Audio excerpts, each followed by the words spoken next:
친구들 안녕. 한 주간도 잘 지내셨나요? 지난주는 눈도 많이 오고 엄청 추워졌어요. 그죠? 영하 20도까지 떨어지는 엄청난 한파가 우리에게 몰아쳤는데요. 우리 친구들 감기 걸리지 않고 건강히 잘 있죠?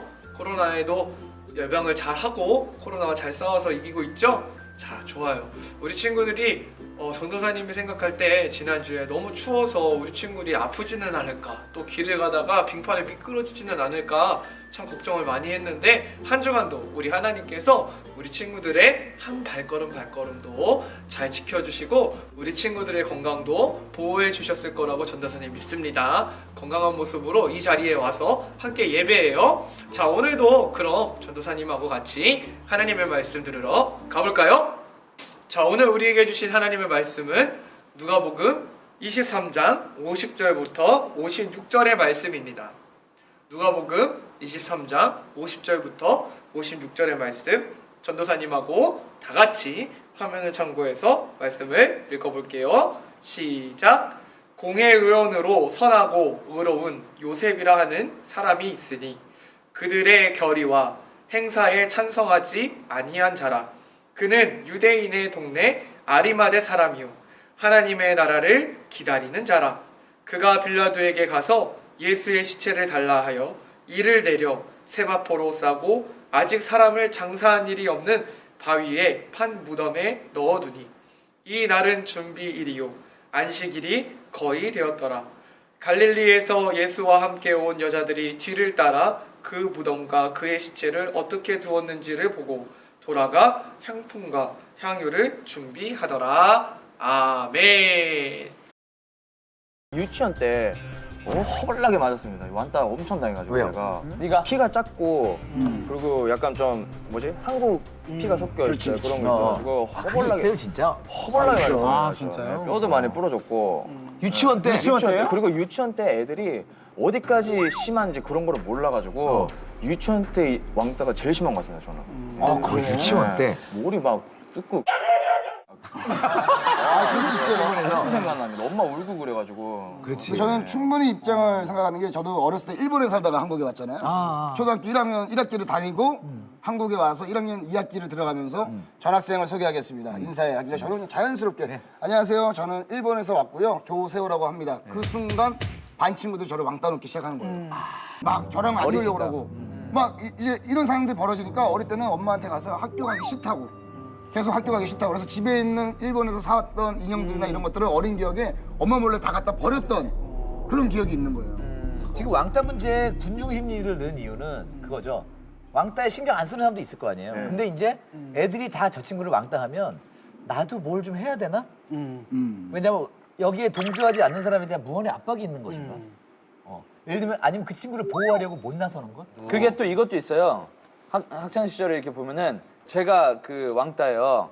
다른 애들이 다 저를 놀리고 막 웃고 그래. 근데 홍진호라는 친구는 안 해요. 그러면은 얘도 같은 급이 돼요. 맞아.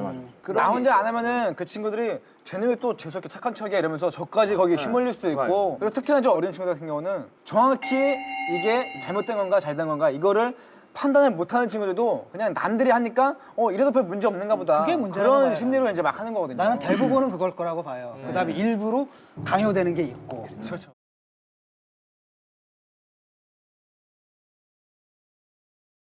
자, 오늘은 우리가 군중 심리에 대한 한 가지 영상을 보고 왔는데요.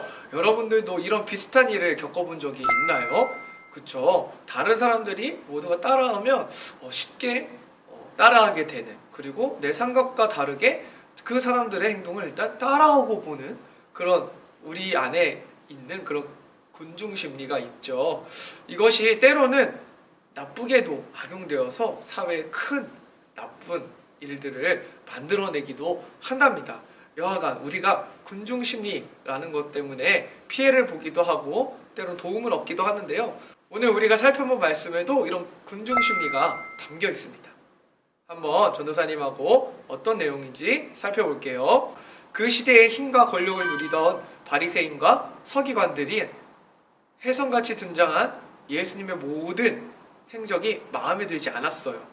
그러면서 그들은 예수님을 질투하기 시작했고, 이제 끝내는 예수님을 죽이려고 예수님을 십자가에 못 박히게 만들려고 모두 마음을 모으고 힘을 합쳐서 야, 저 예수님이라는 사람을 우리가 십자가에 못 박자 하여서 음모를 꾸미기 시작했습니다. 이때 많은 사람들이 예수님에게 아무런 죄가 없었다는 것을 알면서도 그분을 십자가에 처형하는 일에 함께 힘을 모으고 소리를 내었어요. 왜 그랬을까요?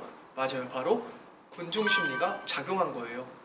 그런데 모두가 예수님을 죽이자고 말하며 소리칠 때 이 군중 심리에 넘어가지 않은 한 사람이 있었어요. 누굴까요? 맞아요. 바로 아리마대 사람 요셉입니다. 아리마대 사람 요셉은요, 이 아리마대라는 동네 출신의 사람이었어요. 그는 상당한 부자였고 또 그리고 어느 정도 힘과 영향력 그리고 권력도 재물도 가진 조금 갖춘 그런 사람이었답니다. 그리고 당시 유대 백성들의 장로였고 사내들인 공회의 회원이었어요. 이 사내들인 공회란 유대 사회에서 이스라엘 사람들의 그 사회에서 최고 재판권을 갖고 있던 사람들의 모임이었어요. 오늘날로 치면 국회의원이나 바로 재판관 같은 역할을 했던 사람이 바로 사내들인 공회의원인데요. 이 공회의원의 한 사람이 바로 아리마대 사람 요셉이었답니다. 와, 엄청난 엘리트였고 똑똑했던 사람이 바로 이 아리마대 사람 요셉이었다는 것을 우리가 알 수가 있어요. 그런데 이 아리마대 사람 요셉이 모두가 다 예수님을 십자가에 못 박아야 돼 이렇게 이야기할 때 그는 No! 안 돼요. 그럴 수 없어요. 라고 용기 있게 말했던 사람이 바로 이 아리마대 사람 요셉이었어요. 이런 아리마대 사람 요셉에 대하여 오늘 우리가 읽은 말씀에는요, 이 아리마대 사람 요셉을 선하고 의로운 사람이라고 말해주고 있습니다. 그렇게 평가받고 있어요. 어떻게 요셉은 이러한 성경의 평가를 받게 되었을까요? 사내들인 공회원들은 여러분 갈릴리 출신의 선지자였던 예수님을 달갑지 않게 여겼어요. 갈릴리에서 무슨 선한 것이 나겠느냐 하며 무시했던 그가 많은 기적을 예수님이 일으키고 사람들에게 인기를 얻게 되고 많은 사람들이 예수님을 구세주라고 그리스도라고 우리를 구원할 분이라고 그렇게 또 왕이라고 칭송하기 시작했습니다. 그렇게 되자 이 권력을 가졌던 사내들인 공회원들과 그리고 바리새인 서기관들은 이 예수님을 질투하기 시작했고 이 예수님을 어떻게 해야 할까? 어떻게 이 예수님이라는 자를 없앨까? 하는 그런 음모를 꾸미고 있었답니다. 모두가 예수님을 죽이자고 할 때, 예수님을 해하려고 할 때 사내들인 공회의원의 한 사람이었던 아리마대 사람 요셉은 안 된다고 이야기했어요. 사실 아리마대 사람 요셉은요, 예수님의 가르침을 따랐던 예수님의 숨은 제자 중에 한 사람이었어요. 근데 왜 아리마대 사람 요셉은 예수님의 제자라는 것을 밝히지 않고 그렇게 뒤에 숨어서 때로는 우리가 어떻게 보면 비겁하게 보일 정도로 그렇게 숨은 제자의 역할의 모습을 했었어야 할까요? 그 이유는요, 그 당시에 많은 사람들이 또 많은 사내들인 공회의원들이 예수님의 제자가 되는 것을 하나님께 죄진다고 생각했기 때문이에요. 그리고 누군가가 그렇게 예수님의 제자가 되었거나 예수님을 만나기라도 했거나 예수님과 그런 대화를 나눈 것을 보게 되면 막 너도 예수님의 제자지 하면서 그 사람을 어렵게 만들고 다른 사람들에게 비판을 받도록 비난을 당하도록 그렇게 몰아가는 그런 사회의 분위기가 아리마대 사람 요셉이 살고 있던 그런 때의 분위기였어요. 그래서 아리마대 사람 요셉은 예수님과의 그런 교제와 관계를 몰래 숨기면서 예수님을 조용히 섬기고 예수님을 따르고 예수님의 가르침을 배웠던 사람이 바로 아리마대 사람 요셉이었어요. 모두가 예수님을 십자가에 못 박고자 했을 때 선하고 의로웠던 아리마대 사람 요셉은 자신이 가지고 있는 예수님을 향한 마음과 생각대로 말하고 행동하기 시작했습니다. 아리마대 요셉의 반대에도 불구하고 예수님은 그만 십자가에 못 박혀 죽을 수밖에 없었어요. 이때에도 요셉은 가만히 있지 않았어요. 어떻게 했냐면 그는 담대하고 용기를 내어서 빌라도 총독을 찾아가서 예수님의 시체를 달라고 이야기하고 예수님의 장례를 자신이 죽으면 묻히려고 미리 사놓은 그 무덤에 예수님을 고이 모셔드렸어요. 그리고 예수님의 장례를 치러드렸답니다. 여러분, 이 아리마대 사람 요셉에 대한 이야기는요, 우리가 알고 있는 사복음서, 마태, 마가, 누가, 요한복음서에 모두 기록이 되어 있답니다. 다른 복음서에서 아리마대 사람 요셉은 예수님의 은밀한 제자였고 부자였으며 하나님의 나라를 기다렸던 사람이라고 이야기하고 있어요. 당시 사내들인 공예 요원이 예수님의 제자가 된다는 것은요, 여러분, 대단히 어렵고 힘들고 비밀스러운 그런 일이었습니다. 왜냐하면 다른 사람들이 보기에는 하나님의 말씀을 어기는 큰 죄인으로 여겨졌던 그 예수님을 스승으로 모시고 따르는 제자라고 한다면 그도 똑같은 죄인이라고 보았기 때문이에요. 만약 아리마대 사람 요셉이 예수님의 제자였던 사실이 사람들에게 밝혀졌다면 그는 공회원으로서의 자격도 잃어버리고 예수님을 대적하던 무리들로부터 큰 위협을 당했을 것입니다. 그래서인지 아리마대 사람 요셉은 공개적으로 자신이 예수님의 제자라고 말하지는 않았어요. 하지만 요셉은 예수님을 처형하기로 결정하는 공회에서 모두가 예수님의 처형에 찬성할 때 반대함으로써 또 빌라도를 찾아서 예수님의 시신을 자신의 몸소 자신의 무덤에 예수님을 모심으로써 자신의 의로움과 그리고 예수님을 향한 뜨거운 마음 그리고 진실함, 자신이 예수님의 제자라는 것은 결국 드러내 보였어요. 여러분, 아리마대 사람의 모습이 어떠한가요? 전도사님은 아리마대 사람은 참 빛의 사람이었다라는 것을 깨닫게 되었어요. 에베소서 5장 9절의 말씀을 보면 우리가 아리마대 사람의 모습과 같다는 것을 우리가 알 수 있습니다. 한번 읽어볼까요? 시작! 빛의 열매는 모든 착함과 의로움과 진실함에 있느니라. 아멘. 착함과 의로움 그리고 진실함, 이 세 가지 모든 빛의 모습들이 이 아리마대 사람 요셉한테 있음을 우리가 보게 됩니다.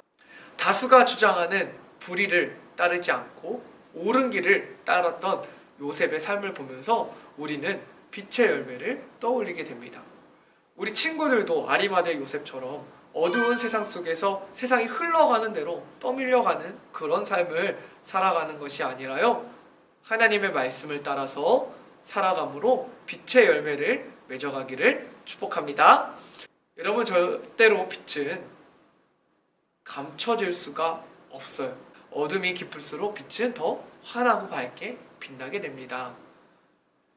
이번 한 주도 우리 합성교회 아동부 친구들이 아리마대 사람 요셉처럼 세상의 불의에 떠밀려가는 것이 아니라 빛을 따라서 또 착함과 의로움과 진실함의 빛을 비추며 살아가는 우리 모든 친구들이 다 되기를 주님의 이름으로 축복합니다. 기도할게요.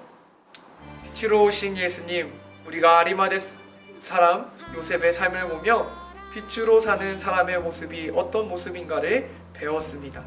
우리가 세상을 살다 보면 다른 사람들의 목소리와 군중들에 의해서 바른 결정, 바른 말, 바른 생각을 하지 못하고 어쩔 수 없이 따라가게 될 때도 있는데, 우리는 우리의 믿음의 선택을 하게 될 때에 아리마대 사람 요셉처럼 다수를 따르는 것이 아니라, 다수의 불의를 따르는 것이 아니라 소수의 정의 그리고 오로지 하나님의 말씀을 따라가며 하나님의 말씀이 뜻하는 것을 선택하는 삶을 살 수 있도록 도와주세요.